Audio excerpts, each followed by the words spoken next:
McDonald's has buried local fast food chains on every continent. But in Ireland, a former schoolteacher named Pat McDonagh built something so deeply Irish that when McDonald's tried what he called trademark bullying, he took them to EU court and won. Supermacs isn't beating McDonald's by matching its global scale. It's winning where it hurts most, in the loyalty of its own customers. That story begins with one shop in a small town called Ballinasloe. Pat McDonagh grew up in County Galway, where the rhythm of rural life was shaped by school, sport, and close-knit community ties. In the late 1960s, while playing Gaelic football for Carmelite College in Moate, he earned the nickname Supermac, a nod to his power and presence on the pitch. The name stuck, not just with teammates, but with locals who saw him as a standout in more ways than one. After earning his teaching qualification at Mary Immaculate College in Limerick, McDonagh returned to the west of Ireland to work as a national school teacher near Lochria. His early years were spent guiding classrooms by day and coaching football in the evenings, rooted in the same communities that would later become the backbone of his business. In the mid-1970s, McDonagh tried to open a pool hall in Ballinasloe, but the planning application was turned down. Instead of giving up, he shifted his focus to the growing demand for quick, affordable food. Drawing from his savings and a small family loan, he secured a lease on a modest shopfront at 12 Main Street. On July 24, 1978, the first Supermacs opened its doors.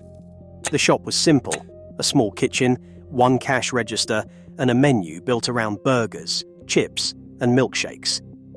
But the red and white facade echoed the colours of local GAA clubs, and the name above the door wasn't chosen by a marketing agency. It was the same nickname shouted from football sidelines years before. Supermacs didn't launch with a blueprint for national expansion or a playbook borrowed from American chains. It began as an Irish-owned, Irish-run business, grounded in the habits and tastes of the people who passed through Ballinasloe's Main Street. Pat McDonagh was not a corporate figurehead. He was a teacher, a coach, and a neighbour. The brand's story starts not with a global rollout, but with one man, one town, and a shop that felt as familiar as the local pitch on a Sunday afternoon. The menu at Supermacs doesn't just fill a gap in the market, it reflects the way people in Ireland actually eat. While American chains stick to their global playbook, Supermacs built its reputation on dishes that feel like home. Curry and cheese chips, garlic and cheese fries, and the snack box aren't just popular. They're woven into the rhythm of Irish nights out. These are the foods people crave after a match, after a night in the pub, or on the long drive home from a family event. In small towns across the country, Supermacs lights stay on long after most places have closed. It's common for sales to surge after 10 p.m., with late-night windows accounting for a meaningful share. 42% of sales come after 10 p.m., outpacing McDonald's by a wide margin in those markets. The snack box, a simple bundle of chicken, chips, and a drink, has become shorthand for the end of a good night. People don't just grab food, they gather, swapping stories over steaming trays of curry chips, knowing they're eating something made for them, not imported from a distant boardroom. This cultural closeness is no accident. Supermacs' menu choices are shaped by Irish habits, not international trends. The chain has always favoured generous portions, hearty flavours, and the kind of comfort food that fits local routines. Unlike the standardised options at global chains, these dishes feel familiar, even personal. For many, Supermacs is less about novelty and more about belonging, a place where the food matches the moment and the brand feels like part of the community. Supermacs didn't spread by chasing city skylines or headline-grabbing launches. Its real growth happened along the routes people actually travel, through towns, at busy crossroads, and eventually, at the heart of Ireland's motorway network. Passing the 100 outlet mark was less about outnumbering rivals and more about becoming part of daily Irish life, from the West Coast to the M50 Ring Road. The Plaza Group, created by Pat and Una McDonough, turned this expansion into something bigger than a fast food chain.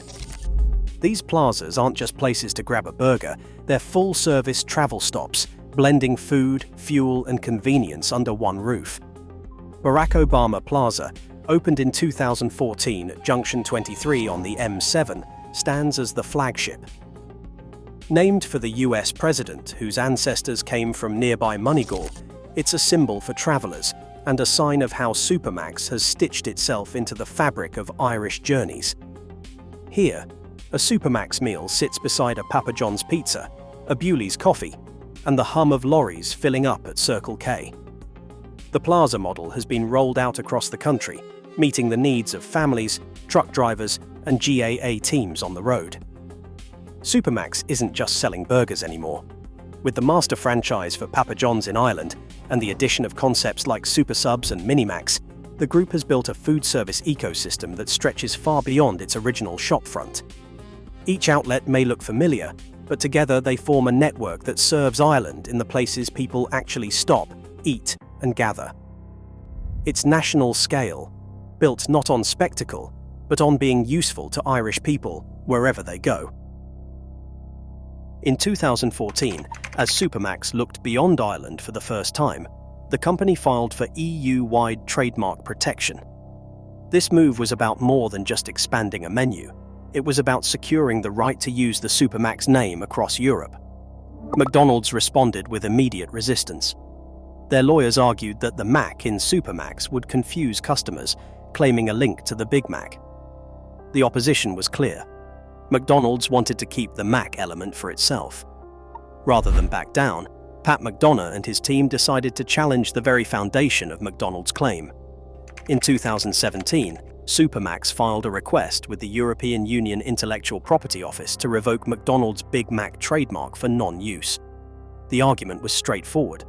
McDonald's had not shown genuine use of the Big Mac name for chicken or poultry products or for restaurant services in the 5 years leading up to the filing. The evidence McDonald's put forward, mostly internal documents and screenshots, didn't convince the authorities. In January 2019, the EU IPO ruled in Supermacs' favor, partially cancelling McDonald's Big Mac trademark. The decision stripped McDonald's of exclusive rights to the Big Mac name for chicken sandwiches, poultry products, and related services. But the fight didn't end there. McDonald's appealed, and the case moved to the EU General Court. On June 5, 2024, the General Court delivered its judgment. The court found that McDonald's had failed to prove genuine use of the Big Mac trademark for chicken and poultry items, as well as restaurant services. The ruling confirmed the earlier decision. McDonald's could keep the Big Mac name for its classic beef burger, but lost protection for chicken products and related services. Pat McDonough called McDonald's conduct trademark bullying, framing the case as a battle over who controls the language of fast food in Europe. For Supermacs, this was more than a legal victory. It was proof that a smaller, local brand could stand its ground against a global giant by defending its own story, its name, and its place in Irish life. The General Court's ruling does more than settle a name dispute between two burger chains. It draws a line that even the biggest brands must respect. Fame alone doesn't guarantee protection. Under EU law, a trademark isn't a trophy to be locked away. It must be proven in real use, with evidence that goes beyond paperwork and registration. For McDonald's, the loss is a warning that a global reputation doesn't replace the need for actual sales and clear branding in every category. For smaller businesses, the decision is a rare signal that the system isn't just for giants. Now, local companies across Europe have a precedent to challenge sweeping trademark claims that aren't backed by real presence in the market. Supermacs, once a single shop in Ballinasloe, suddenly stands as proof that a local challenger can hold its ground, not just in court, but in public imagination. The publicity from the win gives Supermacs a new platform, one that stretches beyond Ireland and clears the way for European ambitions. The message is simple. In the world of trademarks, use matters more than size. And for any brand with loyal customers, and a story rooted in place, the door is now open a little wider. Beating McDonald's in Ireland doesn't mean outnumbering its outlets or matching its global reach. Supermacs wins by being the trusted local choice, by earning loyalty from people who see themselves reflected in its story and its food. The brand's strength comes from cultural closeness and the sense of belonging it creates, not from size. Pat McDonough's willingness to call out McDonald's for trademark bullying shows a determination to protect what makes Supermacs unique. Here, identity and persistence matter more than scale. Today, Supermacs proves that local identity and loyalty can outlast global muscle, even in the shadow of trademark bullying. In Ireland, what matters isn't size, but belonging.